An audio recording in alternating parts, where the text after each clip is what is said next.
Hey, guys and girls, the word of the day is it's right down there. Right, so hi, welcome to Under Our Skin Podcast. We're here today with Thom Bulman. I'm hanging out in Tom's Playhouse. Hey, Tom. Tom's Playhouse. How you doing today, man? It's crazy over here. So how you doing, man? How's your everyone healthy in your house? Everyone is healthy right now. Mental health, not so much right now. Definitely some issues going on, mainly with my wife having to teach. She's now a school teacher. Didn't know that. She didn't go to school for it, but now she's a school teacher. So that's struggling. Excellent. Is she teaching all three of them? Distance learning, whatever? Yeah. No, I'm sorry. Geez, that went right over my head. I'm sorry. She's a teacher for your kids. Yeah, for my kids. Geez, I'm sorry. That went. Because I don't know if you know this, but schools are closed. So, yes. So I'm sorry. So, that went right over my head. I was thinking you were saying she went to work as a teacher. I'm usually like that too. So, yeah, no. Every day there's like 4 Zoom meetings with teachers and therapists, and then in between that, she's got to do at the beginning of the week they drop off. It's like an old school Paperboy Nintendo game where they got to throw the paperwork for their schoolwork on the front porch. They can't come up and touch the door. They have to throw it. And then you look through the curriculum for the week, and then she has to delegate it and do all that, and then try to teach 3 small children that probably need two teachers themselves a piece. So, and it's pretty frustrating. And have you ever done Common Core math? No, it is. I'm too old for Common Core. My daughter's in 3rd grade, and I can't even freaking do this crap. And they're like, "Oh, teach it to your kid." I'm like, I don't even know how to do it. I'm surprised, actually. I thought that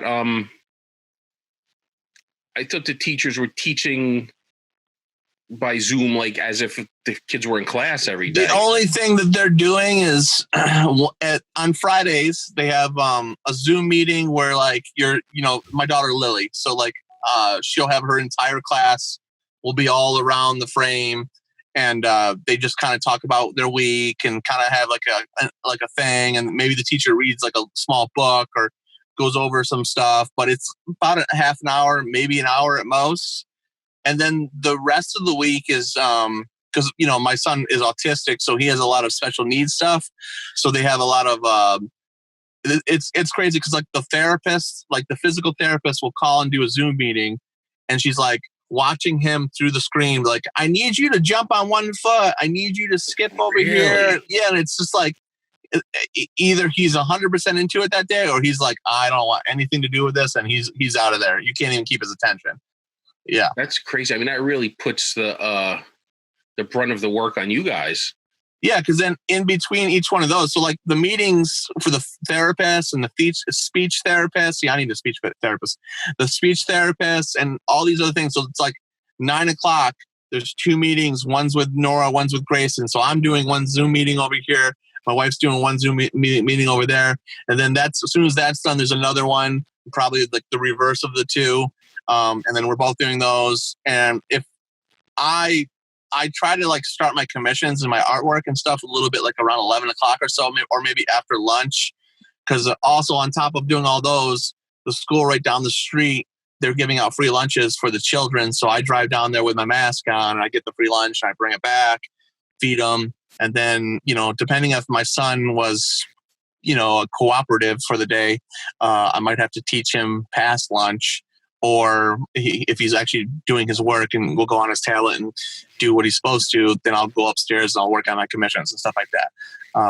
But I'm not joking, Keith. There's days my wife is breaking down and crying because she's trying to teach 3 children, and one of them's autistic. My daughter is on the spectrum a little bit. So she's 3, so it's kind of hard to keep her on task. Your kids are all young too. Yeah. The 9-year-old and the 5-year-old are freaking impossible. You know what I mean? It's so hard, and she's having a nervous breakdown every damn day. And and then they just announced, I think it was yesterday, Cuomo said that the schools are going to be closed for the rest of the school year. For the rest of the year, yeah. And I looked right at her and I could see her heart break. She's like, I need these kids to go back to school. Yeah.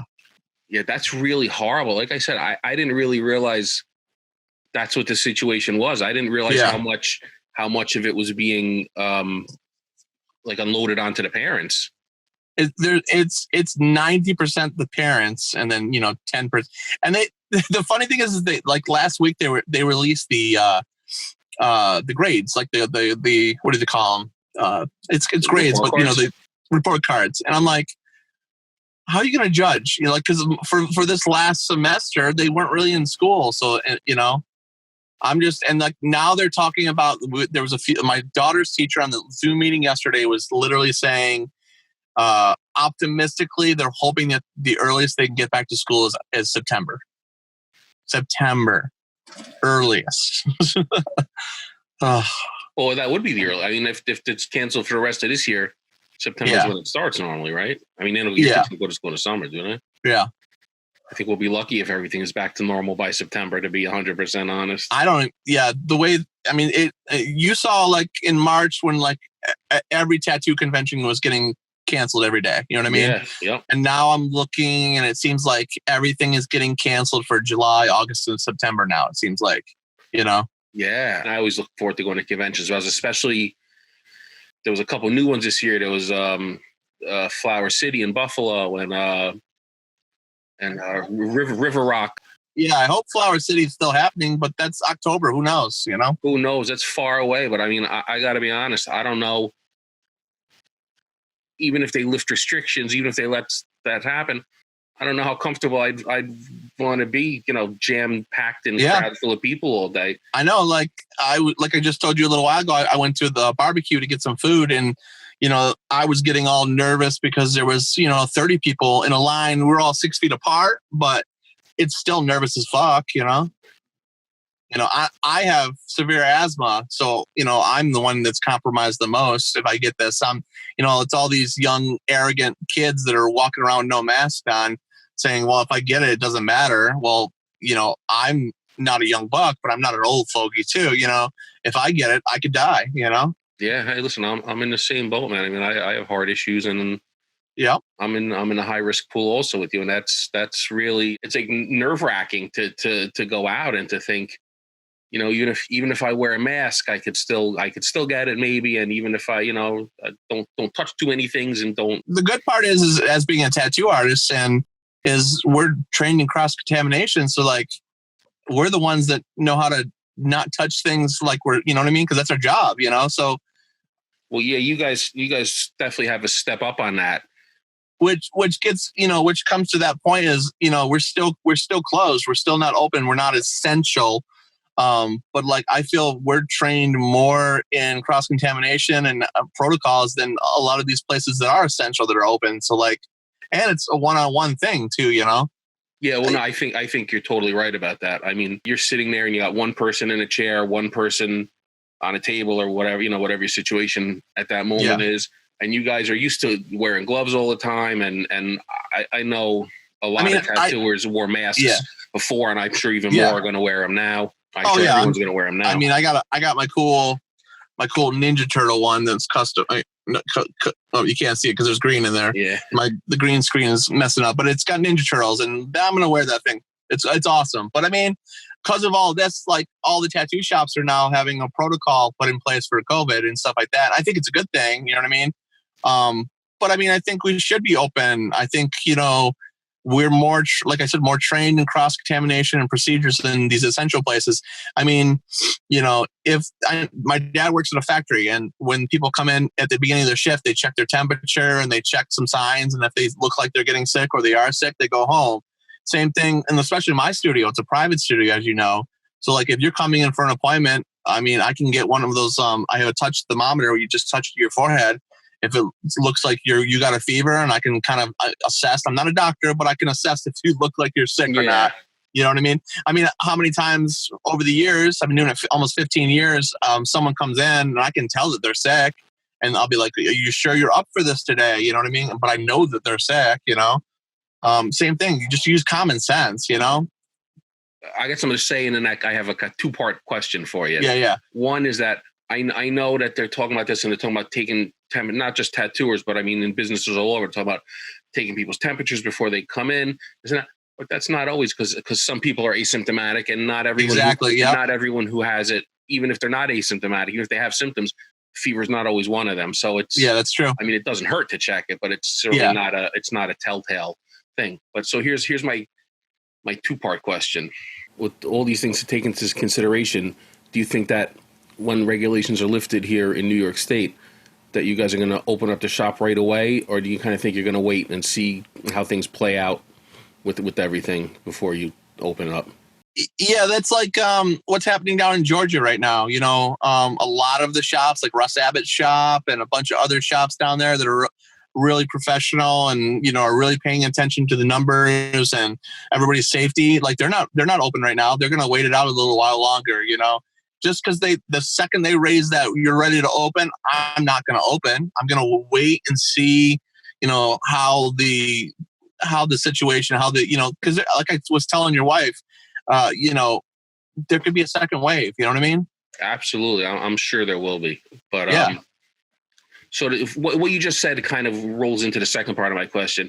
When you're saying about shops that are really professional, and I know, I mean, you guys have a nice shop, you and Josh Payne, where you are, and you're you know, you're professional. You're clean, yeah. and you all this kind We're of a private studio, but we are a professional private studio, right?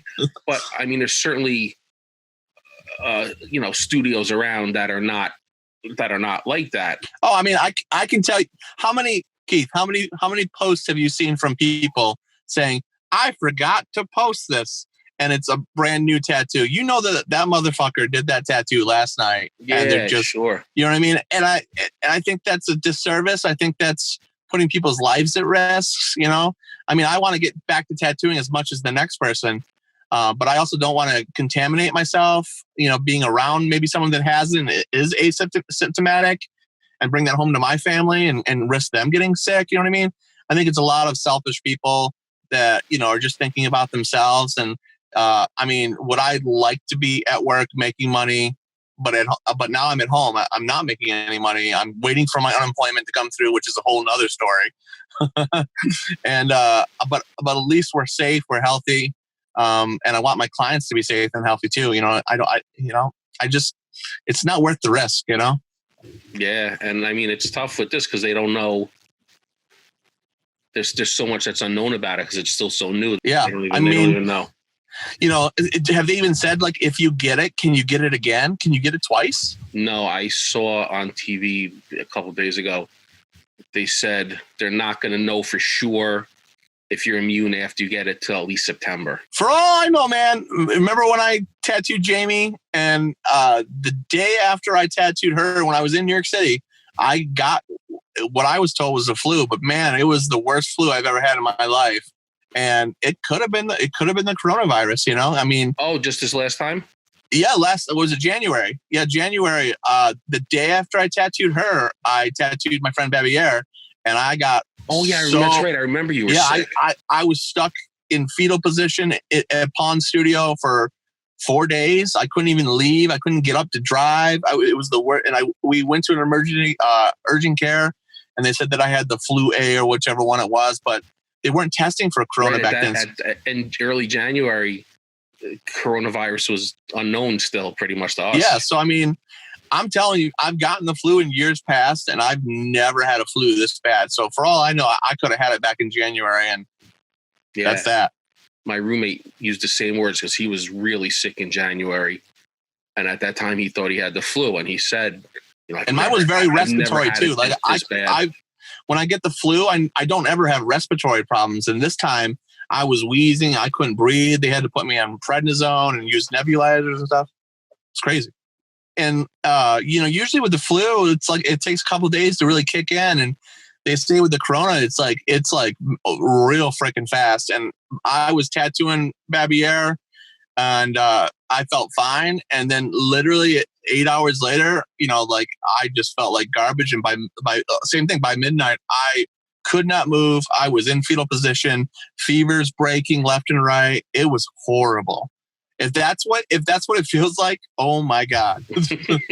Yeah, it probably is. I mean, if you didn't have it, I'm sure it feels like that. I mean, yeah. When they get around to determining if having it once gives you immunity, then for those of us who may have had it already, that'll kind of be like a blessing. You know, we'll know that it's not coming again, but it doesn't, you know. Yeah, but then I think they said it takes like a year to do to make a vaccine. I think they say roughly normally it takes a year, so I'm guessing they're going to expedite that. Yeah, that's true. It takes normally like 12 to 18 months for the vaccine so they can use it. But I saw in the news last night where they're saying they're using existing vaccines that are already on the market for other viral kind of infections, and they're using those and they're trying to tweak them to work for this one. So they're hoping that because it's already existing and already approved, that they'll be able to bring them to market a lot faster, and hopefully. So then you can just put your tinfoil hat on and go, wait a minute, this sounds fishy. They already had a vaccine available? No, I mean. Believe me, I'm sure that'll come up with a lot of people. Yeah, I'm sure. After they're done telling us to liberate Michigan. Jesus. Yeah. You know what? On that note, let's call it an interview. Sounds good to me. All right, man. I mean, I'm glad you're healthy. I'm glad your family's healthy. Hopefully you and the rest of the tattooing world can get back to some amount of normalcy. Yeah, for sure. I mean, me and Josh are really excited to get back to work with our amazing clients. I want to thank everybody that I did a gift certificate sale to really help boost some sales and get some money in my bank account while I'm not working. So I want to thank everybody that purchased them. I think you might have, or some other people. Just say yes if you. I don't even know, but just say yes. But thank you to everybody. I'm not working either, so yeah, there you go. So, but to anybody that's listening, stay home, wear a mask if you have to go out. Just wait it out. The second your state opens up, don't run out and open your shop, and just try to wait like a week and see what the numbers are, and then kind of go from there. The main thing is it's always about your client safety and then your safety too. So. Absolutely, man. Sage words. Smart words. Exactly. Thank you, Keith, so much. It was a pleasure. All right. So thanks again, Thom, for doing this interview. And I'll let you go now to get back to your playhouse for the end of the interview. At the end of the